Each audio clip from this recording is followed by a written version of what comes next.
On Abbas Hussein here from FightHype.com, here with Daniel Dubois.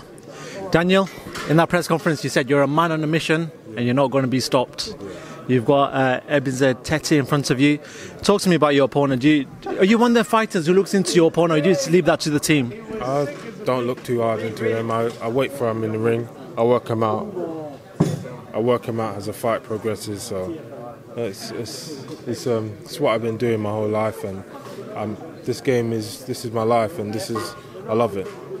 Daniel, when you first started off in the pro career, you were a very shy guy, and you come in now in a three-piece suit. You know, you got that smile in your face, you got the swagger when you talk. Do you feel like you've matured when you've been in these fights? The more you've gone in this pro game. I don't know if I've matured. I'm showing. I'm talking. You know, this is what I've worked towards since an little amateur kid, boxing in the old club shows. So it's here now. So I've got to. This is it. Accept it and work to make it the best of it you can. So that's all I'm doing.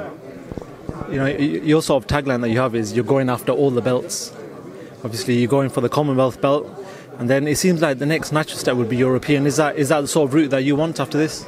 Whatever Frank maps out next, and he's laid down a path for me, and I believe in this game. So I've just got to follow it and stick to it and make sure I come through. And another name that sort of every time your name gets mentioned, it seems like Joe Joyce's name gets mentioned because it was both of you supposed to fight each other. Yeah. You both gone your separate paths for now. Yeah. But is that still the fight that sort of the one that you want, the one that you've been wanting for a little while? You know, I bring it on. I'm a fighter, and I'm a warrior. So if we got to get on, then I'll be ready for him. I saw some quotes in online about you talking about Tyson Fury, and I think you spoke to one of the papers, and they asked you, what would happen between you and Tyson Fury, and you said, you'll finish him. Even at this early stage, you've got that confidence to say that you'll be who a lot of people consider the number one heavyweight in the world. You feel like even now you can beat Tyson Fury. Yeah, as a fighter, I believe you need that confidence, and this is the sport I've been doing since well over 10 years, so I'm more than confident in my ability and what I possess, and when the time's right, we'll get on with all the big names. What did you make of Tyson's performance out in Vegas against Wallin a couple of weeks ago? What did you make of him and his cut and everything else happening in that fight? He come through with Wallin was his big moment and his big shot, and he put it all on the line, and it shows he gave Tyson a good run for his money.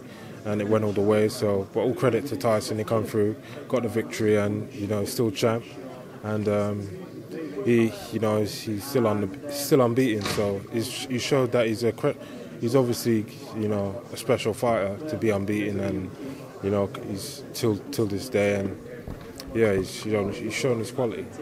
Daniel, I just want your thoughts on your division and where you are. A lot of fighters with another promoter, Matchroom Boxing. There seems to have a lot of heavyweight boxers with them. Do you see that as an obstacle if you want to fight one of the fighters? For example, a David Price or someone in the future that you want to fight. I know David Price's name was mentioned just a little bit ago. There were some quotes that came out. But to say that you want to fight a fighter with another promoter, do you feel that that's an obstacle? I'm interested in fighting whoever. It's not promoters. I let that, if that's up to Frank to sort out, and Queensberry Promotions, that's their business. So when two fighters really want to fight, and they can make it happen, and that's what I believe.